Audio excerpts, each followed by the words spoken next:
Join us on the last bus home.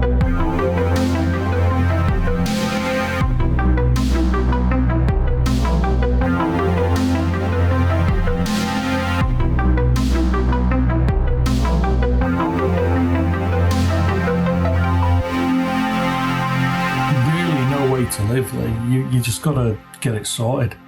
You can't keep doing that.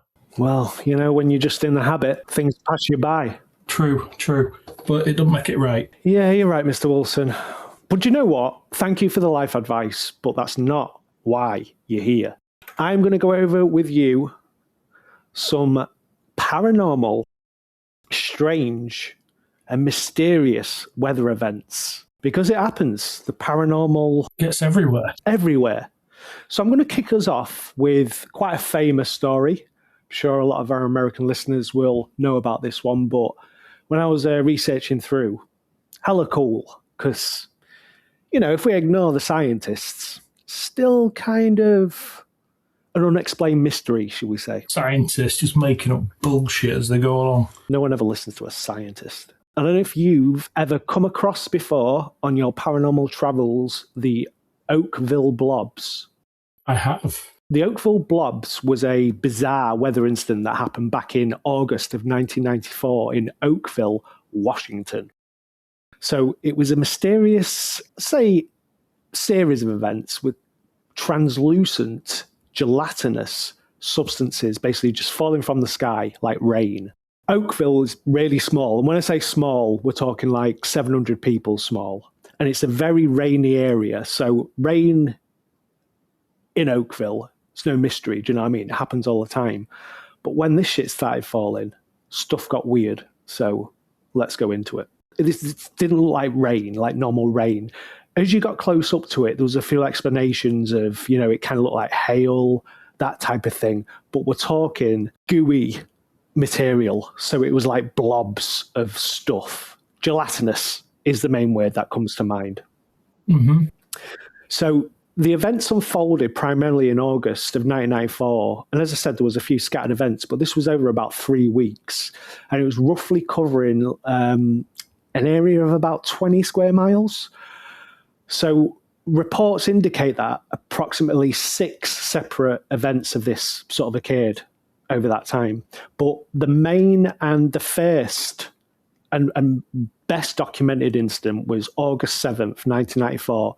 Now, this started happening early morning around 3 a.m. And again, rain isn't unusual in this area. And this occurred during a rainstorm.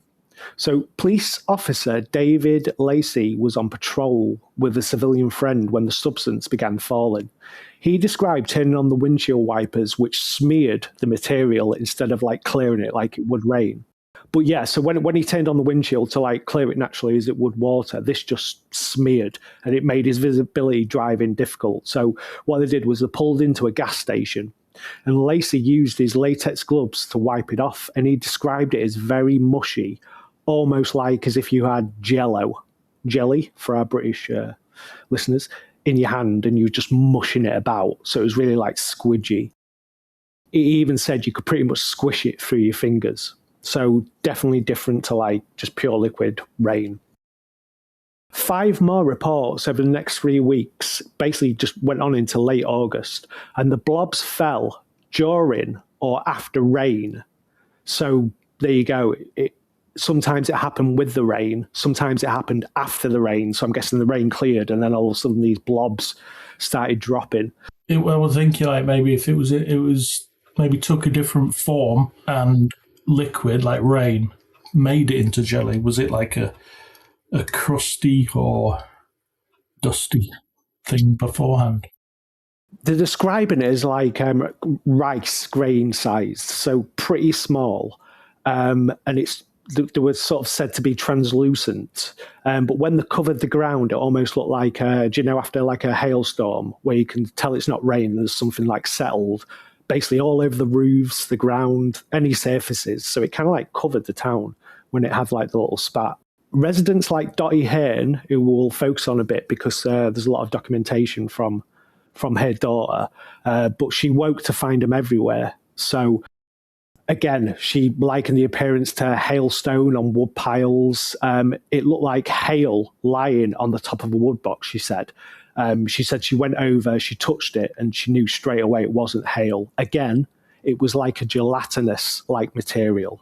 So that kind of sort of gives you a basic sort of picture of what these things actually look like. Pretty creepy.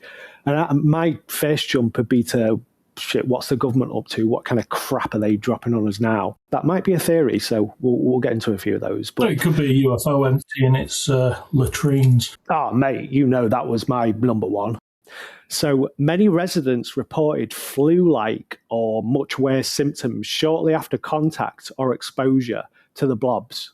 So some of the reports included nausea, vomiting, dizziness, vertigo, blurred vision, respiratory issues, ear infections, fatigue. So it was like some sort of hellish virus just started coming over the town whenever they come into contact with these. Look like Grimsby blobs. Yeah, man. Oh, that shit just makes you stronger if you snort it. So yes, symptoms could last weeks to months. So really pretty scary to come down with that. Animals were also infected, with reports of deaths among the smaller animals like birds, frogs, kittens, severe illnesses in dogs, cats, and like kittens. So they didn't stand a chance, man. Fair enough. But affected the larger livestock as well, like cattle. So definitely something wrong with these blobs. So, as I mentioned earlier, David Lacey, a police officer, he touched the blobs and he became severely ill within hours, struggling to breathe. He linked it handling the substance, even though he had the gloves on. So he knew there was something up. There's a lesson there. Wash your hands if you're touching unknown substances. Exactly. Or you pop a finger up the bum. Okay. That's weird. So I'm going to move on to the Hearn family. These, again, came into contact with the blobs, but daughter of the Hearns, she kind of went into a bit more, research into it. She was really concerned with what's happening, as you would be. So Dottie Hearn experienced extreme vertigo, nausea, vomiting, blurred visions. She was hospitalized for about 3 to 4 days. And they gave her a diagnosis of a severe inner ear infection, which they weren't buying. But that's what they said. So her daughter was named Sunny Barcliffe. Sunny Barcliffe, she was a central eyewitness and investigator to the blobs. So she lived with her mother, Dottie, and they were on like a 29-acre farm just near Oakville. And her personal experiences were basically she actually collected samples to try and get these analysed. So out of a whole town, what was it, 20-mile area, one person thought to collect it. Sunny was very kind of pissed off with the fact that she was trying to raise awareness on this, and she was kind of getting like... I get it, that, it should be emotionally involved, but why did no one else think of it in that area? Or is it there's just not many people per 20 miles? I suppose there wouldn't be that many. This is it. I mean, not many people. Yeah, this town's come down with a virus. Do you know what I mean? I don't think they're sending in the FBI for that. Or it could reek of a conspiracy, and the FBI... CIA might have already known. They were monitoring it like the crazies. Yeah, Do you reckon? Wow, they had drones over it, taking notes and stuff. Exactly. So Sunny basically helped to kind of like publicise these events, not relying on the government. So when her mother, Dottie Hearn, like I said, she became violently ill after the exposure. Sunny herself experienced fatigue and nausea as well after touching the substance, so she didn't get away with it. And an unnamed friend also reported similar symptoms, who they'd been like hanging out with and coming into close contact. And as I mentioned, a kitten, which was newly adopted on the farm, poor bugger, just collapsed and died, had intestinal problems after contact with the blobs. So these are kind of nasty things. Sunny wanted to pick this up. It was on her to start reporting what was going on. So she did a sample collection. So concerned obviously about her mother's illness, Sunny collected the blobs in a jar and sent one to the hospital where Dottie was treated. And then she performed some basic home tests. Not sure what they were. It didn't really say that she was a scientist of any type. But the blobs floated in water. They didn't dissolve in alcohol. And they weren't like flammable. She tried to set them on fire and nothing happened, basically. Did she get them under a microscope? Did they have faces? I don't know, mate. I don't think she had a microscope about it. I couldn't see anything about that, but I'm guessing if she did look down there, she'd see some wacky shit.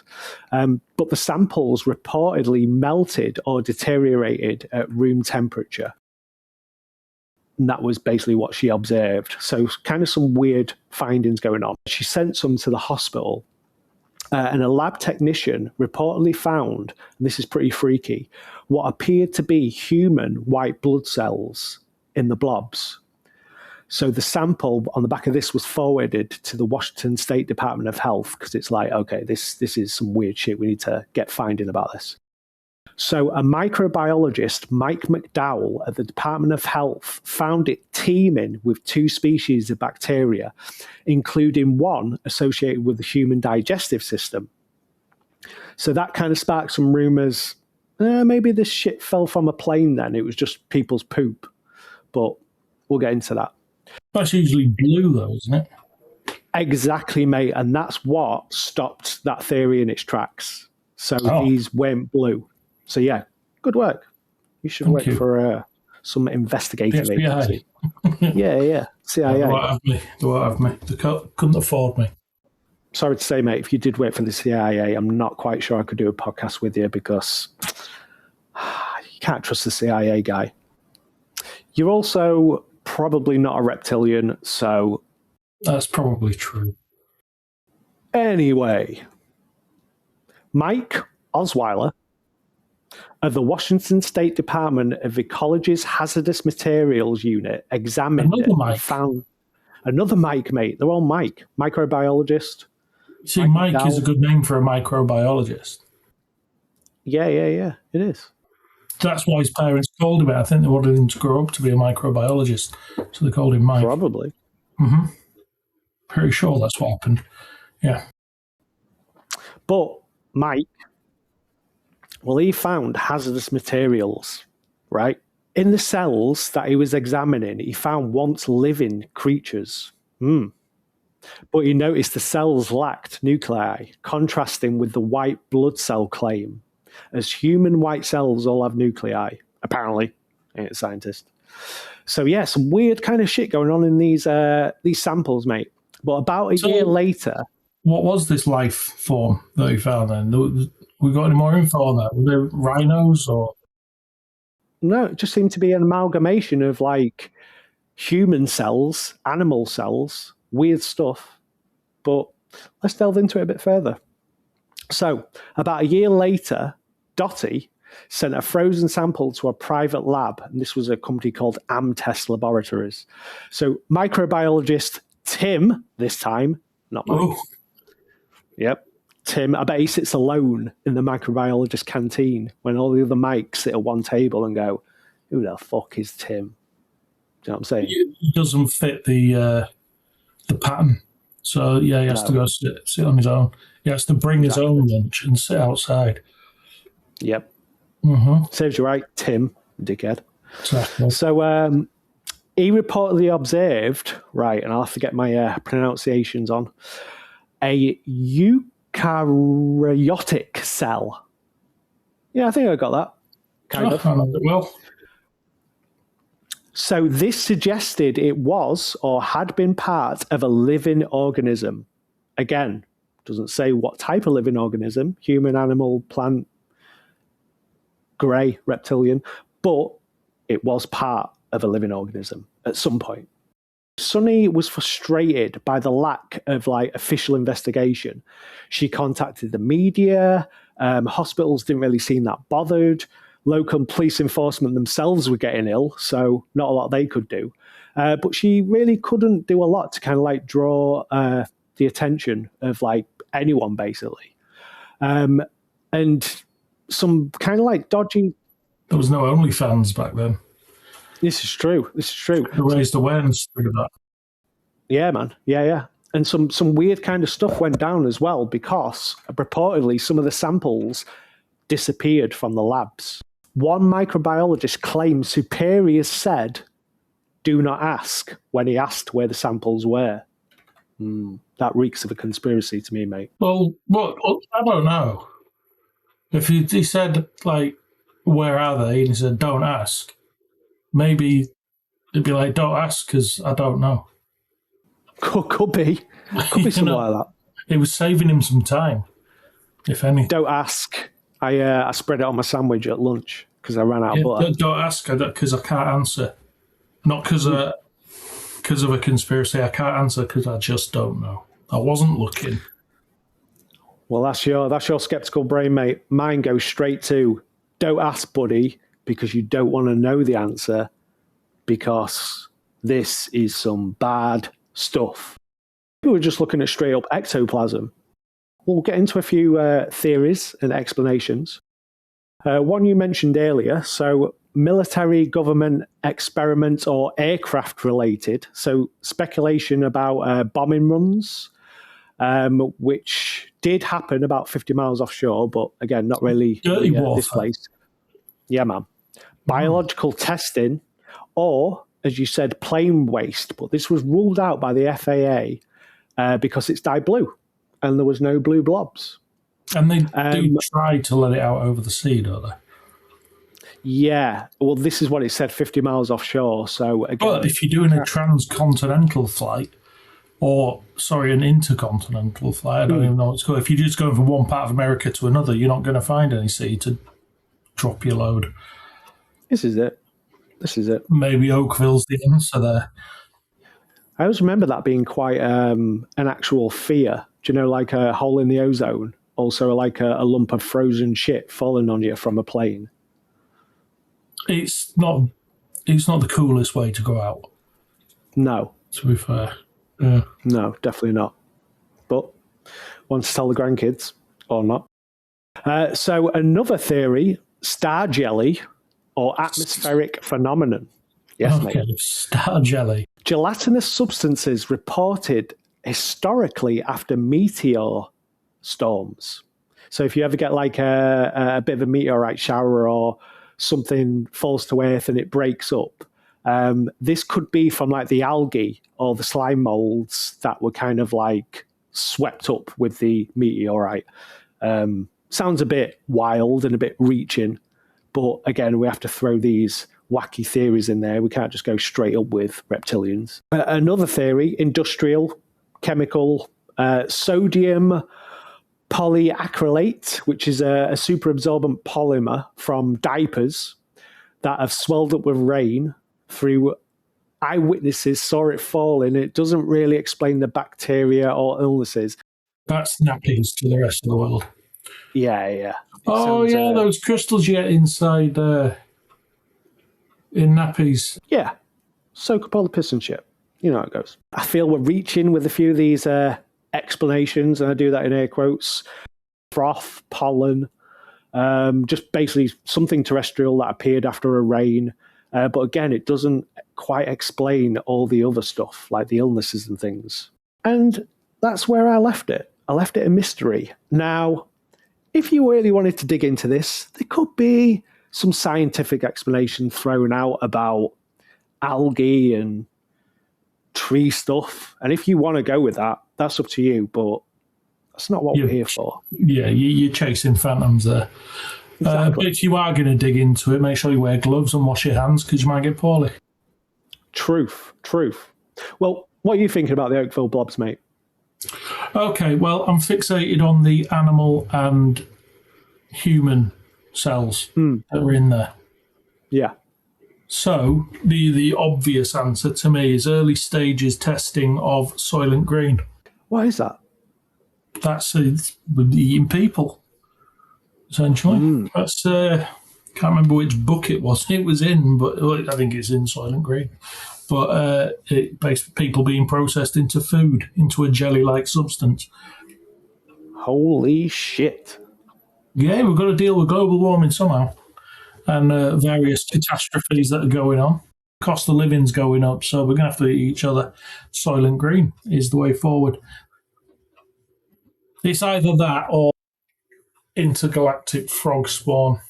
But it's the human cells, what are they doing in there? Unless that was just cross contamination in the lab because they weren't taking Sonny seriously. Everything to me reeks of some kind of horrible government plan. I don't really think this is. What do you mean? The government. It's always the government. Like those people, the government in every country has nothing but our best interests at heart. Everything they do is for our own good. Tell that to all the MK Ultra survivors, and I'll believe you. Yeah, actually, do you know what? I second what he says. Government are okay. They are our overlords. Anyway, moving on. Right, so that was the Oakville Blobs. I found that quite cool. But the world does give us some other spooky and it is a poser. It does get you thinking, but I can't seem to come up with anything as bizarre as the scientists as an explanation. This is it, mate. This is it. So, moving on. Have you ever heard of the blood rain of Kerala in India? Yes. I like this one. I'd heard a bit of it, but I kind of just put it off. It was like, yeah, it's just some sort of wacky weather phenomenon. But as I looked in, it gave up a few sort of interesting details. So we'll have a little run through. So this gained pretty much international attention. So a lot of people should sort of know about it. It's back in 2001. So the main event was on July 25th in 2001, primarily in the districts of Kottayam and Idukki in southern Kerala. Red rain fell sporadically until around September 23rd, 2001. So this went on for quite a long time. And there was also reports along with the red rain of yellow, green and black rain. So it wasn't just the red. Red was the majority, but started to mix with other kind of colours, which kind of grossed me out. Yellow rain is questionable. Yeah, exactly right. Yeah. I wouldn't black rain. investigate that one too deeply. You might not like what you find. This is it. There was actually early instances recorded in 1957 in the Wayanad district, and actually reports went as far back when I was looking through to 1896. So there's always been like reports in this area of like weird rain. So the rain was highly localized, often affecting areas of just like a few square kilometers.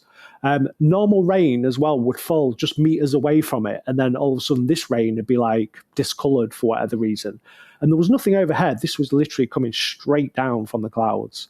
The downpours typically lasted for about 20 minutes. The clouds were. So didn't say anything about that. And from what I could tell, most of these things, they seem to be sort of at night as well. So I'm not sure like what the visibility would be. But then they were just seeing like the rain just wasn't the color it was supposed to be. And it was obviously like, I read some reports of like it dyeing the clothes and they couldn't like wash it out. So locals reported that the first coloured rains were often preceded by a loud thunderclap and a flash of light. So that was kind of like a weird detail. Afterwards, groves of trees shed shriveled like burnt leaves. So it was like this stuff was falling on it and like wrecking all the foliage. There was also reports of wells suddenly disappearing or forming in the area. And I take it by that, wells just like random holes in the ground. So like sinkholes, basically. The rain, as I mentioned, stained clothes pink and appeared blood-like. Each millimetre of rainwater contained about 9 million red particles. So they did the test on it and like saw it was kind of like different around different regions. So some rain contained a bit more of whatever this was. The colour came from suspended brownish red particles, mostly spherical or oval with depressed centre. So this is when they looked at it under like an electron microscope. So it certainly wasn't like what you'd expect to see within like a rain That's droplet. how blood cells usually depicted as right. like a round thing with the centre depressed. Well, check this. Sort of a little bit similar to our blobs, but the composition when it was examined was mostly carbon and oxygen, organic, biological, with traces of silicon and iron. They contained amino acids and collapsed when dried, exactly like the Oakville blobs, suggesting that they were fluid-filled. And DNA was later confirmed in the cells. Didn't say what type of DNA, animal, human, but again, really sort of similar to the blobs, even though this wasn't described as like gelatinous, just different colour rain. Speculation included a meteor burst, and I think this was due to like the thunderclap and like the flash. But this was quickly ruled out. So a government-commissioned study by the Centre for Earth Sciences Studies and Tropical Botanical Garden and Research Institute concluded the colour was due to airborne spores. So again, similar to the blobs, trying to pass it off as like algae. But I say boo to that. So algae does grow abundantly when I looked into it on like tree barks, rocks, damp surfaces, and it does produce like an orange-red pigment, but that still doesn't really explain how it got into, I know things precipitate, the moisture goes up, but again, to fall like this and to collect such amounts from algae, again, was proven a bit of a stretch. Again, another sort of study around this algae was done in 2015, and it suggested spores may have travelled intercontinentally from like Europe via clouds across the Arabian Sea. Some physicists initially explored possible extraterrestrial origins due to the particle's appearance and preceding luminous events. So again, I think they're sort of hanging on to the fact that the disease was like, whenever this happened, there was this like loud thunder and like strange lightning, and it was always linked to this like coloured rain. In the local and like the more broader Indian culture, red rain has sometimes been interpreted as a divine sign or omen, pretty much like wrath of the gods. Always is. And it actually inspired a 2013 sci-fi film called Red Rain. Don't know if you've ever seen that. I haven't. Well named. Yeah, man. So what's your thoughts on the red rain? Do you pretty much put that down to basic science, or are you thinking it's some sort of paranormal piss? I don't know. Red rain's... It could be out. It could be anything. Okay, so our last little paranormal weather event. So this wasn't as such a paranormal weather event, but the weather event itself led some paranormal experiences. So everyone will know about this one. This was the 1952 Great Smog of London. Okay? So again, this wasn't paranormal. This was You're picking a specific smog in London. Yes, mate. Well, this was a Fair big... enough. I thought it was a constant. Fair enough. So this was a deadly mix of cold weather, coal smoke. But this fog estimatedly killed about 4,000 people, and then 12,000 excess deaths linked to the fog afterwards. So it's kind of a bad time, this smog. And within its horror of just awful conditions, people naturally went to the paranormal. So obviously, this fog is going to create a pretty grim, eerie, spooky kind of atmosphere. The visibility basically dropped to like near zero. People literally couldn't see the hand in front of the face. Because of this, the streets fell silent. Traffic stopped. And this wasn't just your standard fog. As I mentioned, this is smog. So this was like a yellowish black, basically described as a pea soup of just crap. And it actually crept indoors. It was that thick and didn't act like fog. It lingered. It choked people. It led to many accounts of like disorientation, isolation, just giving people a sense of dread. Obviously, everything that's linked to kind of like the paranormal world. Many survivors described the smog of basically having a life of its own because, like I said, it seeped under doors. It came through the windows, straight up like the movie Fog, just without the Camp Pirates. People reportedly walking in an eerie silence when they could hear nothing but their own footsteps. And then they started hearing like muffled coughing, things like that. Some claim to like bump into unseen figures or hear disembodied voices. And as they're walking in the smog, they think they just bumped into someone, but then no one's actually there. They can hear voices calling out, and when shouting back, no one answers, but they seem to be like, again, sort of disembodied, so it wasn't just like someone over there in the window shouting through the fog. hospitals basically overflowed during this time, and ambulance drivers pretty much had to abandon the vehicle. So things did get really sort of like grim. I know you're going to laugh at this one, mate, but the reports to the authorities of shadow people, strange presences within people's houses, and also poltergeist activity ramped up. So it wasn't just the fog. People were on about the cupboards were banging. Shit was getting dark. Shadow people, not outside in the fog, as you might expect to see, but actually coming into the home, almost like following the crap that was seeping under the doors from like the smog. Those windows were staying closed, mate, because if you had that open, it was letting all sorts in. So a lot of kind of like events around the time of the fog, but then afterwards, 12,000 excess deaths. Basically just breathing in this shit. So in the years, a lot of Londoners were heavily affected by this, especially in like places like the East End where it was reportedly really bad. But a lot of them had family members that had died. So they were like, you know, reporting after the family members had died that they could still hear the family members coughing. They could hear them wheezing, and they turn around and obviously, you know, that guy's dead, is not there anymore, but it's like they could really hear the breath just like coming from the other side of the room. So it was almost as if the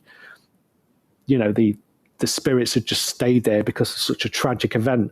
Again, mate, I know we mention it every episode, but could be linking to the stone tape theory. You know, the bricks of that house just like absorbing all that just depression and dark energy and releasing it through some spectral coughing. Really not a good time, but I thought I'd throw that one in because it was quite a cool little story. Were there any explanations as to what it was? No, people were just shot down as being fucking mad, as you would. The authorities in 1952, mate, in London aren't going to be looking into reports of shadow people. Oh, hang on then. So if people are dying and hallucinating and stuff, they say if you think your house is haunted, right, you should check your carbon monoxide detector. That should be one of your first ports of call because it could be carbon monoxide. By the sounds of this could literally just be carbon monoxide poisoning. That's one theory. My theory... I mean, it's bizarre out there scientist sort of explanation. It's something a science nerd had come up with, but, you know, it's worth a squirt. Well, to me, Wilson, that theory is kind of wacky because what I think is that this fog must have come down through some sort of maybe interdimensional rift, just lingering about, and it just basically blew a hole into the spirit realm, letting through all kinds of jeepers creepers, shadow people, weird ghostly apparitions, and there was nothing the people of London could do. That's why it wiped them out. Maybe Fielding and Derek Akora's ecto-containment system exploded and let everything out. Could have been, mate. Could have been. Definitely could have been. So we're going to end now, mate, on a very quick little thing. Not too much about this. I just thought it was quite funny. But this was in 1876, and it was called the Meat Rain of Kentucky. So reports on this included... I've heard of this place. It's like literal cuts of meat. Reports within this included, as well as meat falling from the sky, spiders raining down as if they were like parachuting from the sky. And again, this was all with the chunks of flesh. So this was later named vulture vomit, as what they found was happening where vultures were fishing for bait with leftover food. So what they would do is they would fly up high with some rotten meat in the mouth, drop it over, look down to see which creatures come out and grab it, and they would come down and eat more. So that was kind of sacked off. I just like the sound of vulture vomit. And that, mate, brings us to the end of some wacky weather. Did you just like structure that whole last story around being able to say vulture vomit? I pretty much did. I was really looking forward to that. It's a t-shirt right there. Okay.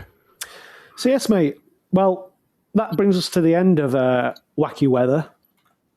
I'm sure you're going down maybe a bit of a scientific route, but to me, they were all signed off as straight up paranormal. Yeah. Well, I'll never look at my weather app the same again, because I don't think it's ever warned me of anything like that. Not even Vulturevol. But not even. High chance of blobs. It'd be good to watch these weathers from indoors, but being in it, less cool. Yeah, imagine being covered with gelatinous blobs. Suck. Especially on your way to work as well, because you'll sit in it all day. Yeah. And people are going to be asking what them dubious gelatinous stains are on your trousers. Yeah, whatever they just landed in your lap. Well, to our listeners out there, if you ever do see out the window gelatinous blobs falling, don't touch them. And if you see thick yellow smoke, don't open the window. Don't breathe it. And if there's any shadow people in your house, take a photo. All right, well, this is my stop. Ding, ding. Ding, ding. Goodbye to you.